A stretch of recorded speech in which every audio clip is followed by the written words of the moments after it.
Assalamualaikum warahmatullahi wabarakatuh. Berjumpa kembali dengan saya Novendi. Pada kesempatan kali ini kita akan membahas mengenai industri halal.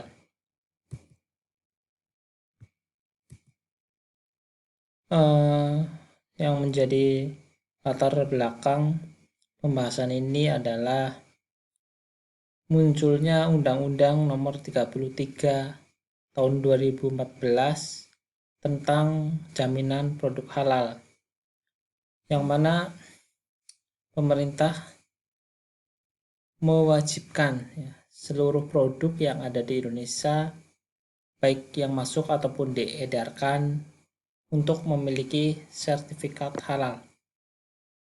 Nah, dampak dari terbitnya undang-undang tersebut ya biasa gitu ya, terjadi kontroversi atau permasalahan atau pertanyaan yang muncul.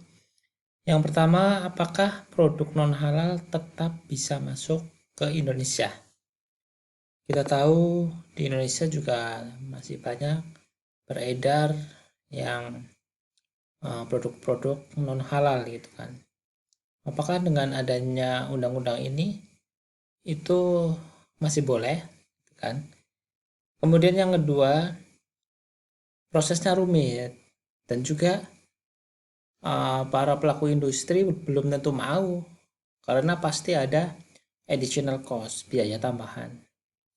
Kemudian yang ketiga, banyak yang menyaksikan regulasinya itu sebenarnya ini murni karena kebutuhan yang mendesak atau ada kepentingan-kepentingan lain. Tentu kita tidak akan bahas itu ya, karena pasti ada perdebatan yang panjang dan tidak mungkin kita selesaikan. Kemudian kita bahas saja ini mengenai nilai pasar industri halal global atau yang sedang marak di dunia. Meskipun ini saya ambil data tahun 2017 ya, tapi kurang lebihnya tahun 2020 ini ya tidak beda jauh gitu kan. Maksudnya peringkatnya ini. Saya ambil dari State of the Global Islamic Economy tahun 2018-2019. Insya Allah semua data yang nanti akan saya sajikan dari sini semua dan bisa dipertanggungjawabkan. Kalau nominalnya kita pakai dolar karena mata uang internasional ya. Peringkat pertama masih diduduki oleh industri makanan halal, halal food. Yang kedua pakaian ya, halal fashion, pakaian halal. Yang ketiga halal media, yang keempat halal travel. Kemudian kita perinci lagi berdasarkan negara gitu. Alhamdulillah Indonesia itu berhasil menggeser Brunei ya. Brunei Darussalam itu sekarang menjadi peringkat 10. Kita patut berbangga gitu ya. Meskipun jarak dengan yang peringkat pertama ini dengan Malaysia itu cukup jauh ya. Mengapa ini bisa terjadi itu kan? Ya salah satu penyebabnya karena sistem yang ada di Indonesia tidak sama dengan yang ada di Malaysia. Kalau di Indonesia itu lebih berhati-hati ya. Kita bisa lihat kaidah fikih yang dipakai itu kan, kalau di Indonesia tafrikul halal anil haram, memisahkan yang halal dari yang haram. Kalau di Malaysia itu kan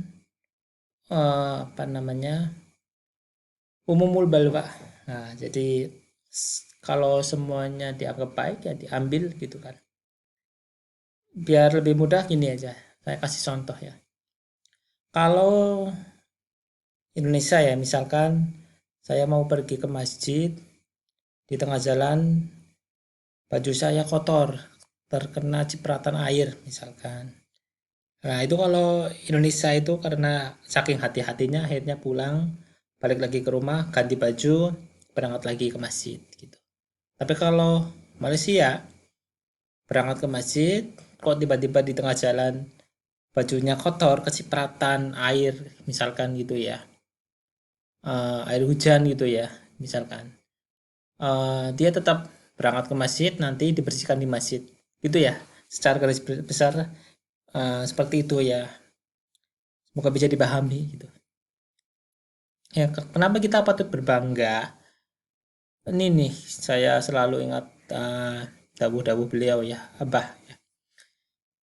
Karena saya masih merasa sebagai seorang pemuda gitu kan. Ya, kalau undang-undangan yang namanya pemuda itu selama belum 40 tahun itu kan masih dianggap pemuda. Saya masih 30 ya masih pemuda berarti kan. Jika para pemuda sudah tumbuh akan kecintaannya kepada bangsa dan negara, maka bangsa ini tidak akan mudah dipecah belah. Ya ini yang saya pegang sampai sekarang gitu ya. Jadi tetap bangga ya dengan Indonesia. Kita bahas lagi per segmen gitu ya. Yang pertama makanan halal. Ini bukan skor lagi ini. Ini dalam bentuk nominal uang. Kita pakai satuan dolar ya, karena mata uang internasional. Dalam miliar dolar. Untuk pasar makanan halal Indonesia, nah, seperti yang saya sampaikan tadi, kita harus berbangga karena peringkat 1 dunia. Alhamdulillah gitu ya. Itu untuk pasar makanan halal. Jadi jangan ragu gitu ya. Meskipun kemarin sempat rame klepon itu ya, itu kan makanan khas Indonesia banget itu kan, katanya tidak Islami.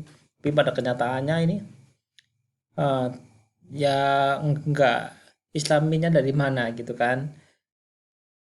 Bahkan di negara-negara yang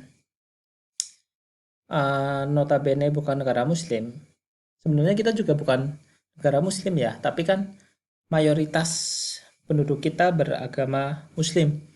Dan bahkan kalau kita lihat trennya sekarang itu yang sholat itu sekarang semakin tahun itu semakin banyak gitu. Buktinya apa? Masjid ya, masjid sekarang banyak sekali gitu kan. Dan juga semakin tinggi-tinggi, semakin besar-besar. Itu kan bukti bahwa semakin banyak yang sholat ya. Kalau nggak ada, ya buat apa dibangun gitu kan. Ini ya di Jepang ini. Osaka kan Jepang ya.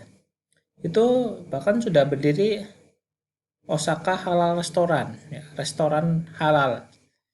Bahkan kita tahu Jepang itu kan apa sih agamanya itu? Shinto atau apa, saya kurang paham. Tapi sudah ada restoran halal di situ ya, itu suatu kemajuan yang baik ya bagi umat muslim yang berada di sana. Jadi kita tahu kalau kita makan makanan yang tidak halal gitu kan, itu dampaknya panjang. Apa salah satunya? Buat beribadah jadi susah gitu. Kadang-kadang kita susah beribadah. Ya mungkin salah satu penyebabnya makanan kita yang kita makan nggak halal gitu kan. Isatnya. Ataupun dari cara pengambilannya, ataupun nggak didahului doa dulu ya, minimal Bismillah gitu kan. Kalau lebih lengkap ya Allahumma barik lana gitu dan seterusnya. Nah kemudian kita lihat, nah yang lebih mencengangkan lagi ini, eksportir makanan halal dunia itu justru berasal dari negara non muslim. Saya pakai non muslim aja ya, jangan kafir ya, kayaknya ekstrim banget gitu.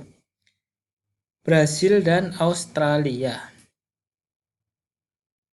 Apa namanya? Itu kan bukan negara muslim ya. Ini saya kasih tanda tanya, silakan uh, kalian selaku mahasiswa ya dikritisi gitu kan. Karena ini mimbar akademik ya bebas gitu kan. Silakan dikritisi. Peringkat pasar busana muslim halal global ya, ini Indonesia juga masih berada di tiga besar ya. uh, kita lihat juga akhir-akhir ini banyak fenomena apa istilahnya hijrah atau apa gitu ya, yang semula tidak berjilbab jadi berjilbab dan seterusnya. Kalau kamu mahasiswa IAIN, mahasiswi terutama, mohon maaf, kalau mahasiswa kan nggak mungkin berjilbab ya. Mahasiswi yang perempuan ini kan apa namanya harus berjilbab gitu kan, menutup aurat. Itu semakin banyak sekarang. Saya ambil contoh di SMA. Dulu saya SMA-nya SMA negeri gitu kan. Bisa dihitung gitu yang pakai jilbab meskipun Islam ya.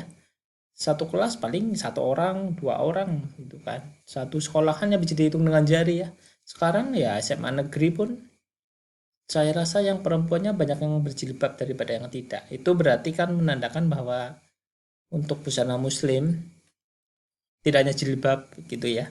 Bahkan apa namanya sekarang baju koko gitu kan itu juga banyak yang pakai sekarang untuk apa ke mall gitu kan. Kalau dulu kan kayaknya asing gitu kan, sekarang banyak yang saya lihat pede aja gitu kan ke mall pakai baju koko, bahkan ada yang pakai jubah gitu. Itu suatu kemajuan yang bagus itu. Selanjutnya peringkat pasar kosmetik, ini juga peringkat 2 kita masih berada di atas gitu ya. Kalau masalah kosmetik ini saya tidak bisa berbicara banyak karena saya jarang pakai kosmetik ya. Malah bisa dikatakan hampir tidak pernah gitu kan. Paling sabun mandi, sabun muka itu kan. Kalau yang apa ini namanya? Lipan, lipstick ya, gincu. Nah, ini kan nggak kayak orang Korea mungkin yang laki-lakinya pakai juga, tapi kalau saya kok mau pakai risih gitu kan, takut nggak bagus kan karena kulit saya hitam, pakai lipstick merah kan nanti ya jadinya lucu. Ya kalau cewek sih tetap tetap cantik aja gitu kan, kalau cowok cantik nanti malah bahaya gitu ya. Udah jangan bahas ya. Ini kita contohkan ya wadah ini halal dari awal. Wah, luar biasa ini. Eh, itu untuk kosmetik halal. Nah, selanjutnya ini ada yang lagi rame sekarang, kulkas halal ya. Saya kasih lihat videonya. Konsumsi itu halal, bagaimana dengan tempat penyimpanannya? Sebagai tempat menyimpan harus diyakini halal. Bahan-bahannya tentu tidak boleh tercampur dengan material yang tidak halal, yang akan mempengaruhi kehalalan produk pangan yang ada di dalamnya. Sudah menjadi komitmen Sharp untuk memberikan yang terbaik bagi konsumennya, dengan membuat produk dari material yang aman, baik proses maupun fasilitas produksinya. Sharp selalu memastikan kualitas di setiap produknya, sehingga setiap produk Sharp pasti terjamin kualitasnya. Sertifikat halal dari MUI merupakan bukti keseriusan Sharp Indonesia menghadirkan produk yang aman digunakan bagi konsumen. Jadi, tak perlu ragu lagi, pilih yang kita yakin halal. Sharp.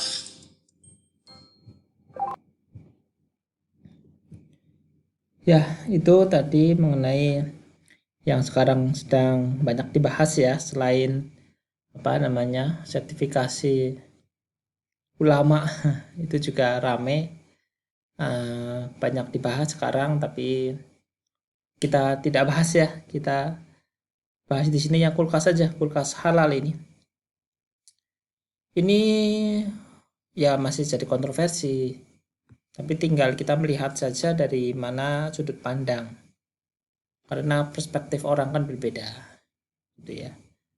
Banyak penelitian-penelitian tentang kulkas halal gitu yang bisa kalian baca gitu. Tapi kalau dari sudut pandang atau perspektif ekonomi Islam, saya rasa belum ada. Ini bisa menjadi peluang bagi para mahasiswa untuk diteliti gitu ya. Ide bagus ini, bisa buat judul skripsi nih. Ya, mungkin itu saja pertemuan kali ini. Pada pertemuan berikutnya kita bahas tentang wisata halal. Sekian. Dari saya, wassalamualaikum.